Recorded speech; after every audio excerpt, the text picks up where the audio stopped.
नमस्कार प्रेक्षकांनो, लग्नानंतर होईलच प्रेम या मालिकेमध्ये आपण बघणार आहोत की आता मात्र किचनमध्ये विक्रम आणि सोबतच काव्या गप्पा मारत असतात. तेवढ्यातच तिथे जीवा येतो आणि तिथे काव्याला बघून तिथून निघून जात असतो. परंतु लगेचच त्याला विक्रम अडवतो आणि म्हणू लागतो, "काय रे, जरा थांब थांब. आणि तुमची झाली का फ्रेंडशिप वगैरे? तुमच्या हातामध्ये बँड आहे म्हणजे तुमचा साजरा झाला वाटतं रे." तर तेव्हा आता मानेने होकार देत जीवा हो म्हणतो आणि दुसरीकडे काव्या हे ऐकतच असते. त्यानंतर त्या दोघांचं बोलणं सुरू असतं म्हणून काव्य तिथून निघून जात असते. परंतु विक्रम तिला अडवतो आणि सांगू लागतो, की "लग्नाआधी तुम्ही दोघं एकमेकांशी बोलायचे आणि आता जरी लग्न झालं म्हणून काय झालं, पण तुमचा बॉन्ड तसाच राहिला पाहिजे.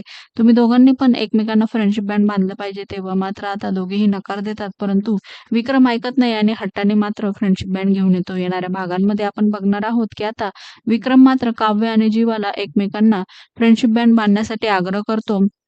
तर दुसरीकडे मात्र आता मानेने नंदिनीला चिठ्ठी लिहायला सांगते आणि ती मात्र विक्रमसाठी लिहित असते. पुढे मानिनी म्हणते, की "खाली माझं नाव लिही." परंतु आता नंदिनी म्हणते, "कशासाठी? बाबा लगेचच ओळखतील की तुम्ही लिहिलं आहे." दुसरीकडे मात्र आता खाली नाव न लिहिल्यामुळे मानिनी तिथून निघून जाते. ती चिठ्ठी उडून मात्र आता इकडे जीवाच्या पायाजवळ येते आणि ती चिठ्ठी वाचून मात्र आता इकडे जीवाला असं वाटतं, की हे नंदिनीनेच लिहिलेलं आहे, कारण तो तिचं अक्षर ओळखतो आणि पुन्हा एकदा एका चिठ्ठीतनं दोघांमध्ये पुन्हा गैरसमज होतो. मालिकेच्या अशाच नवनवीन भागांसाठी आपल्या चॅनलला नक्की लाईक करा, शेअर करा, सबस्क्राईब करा.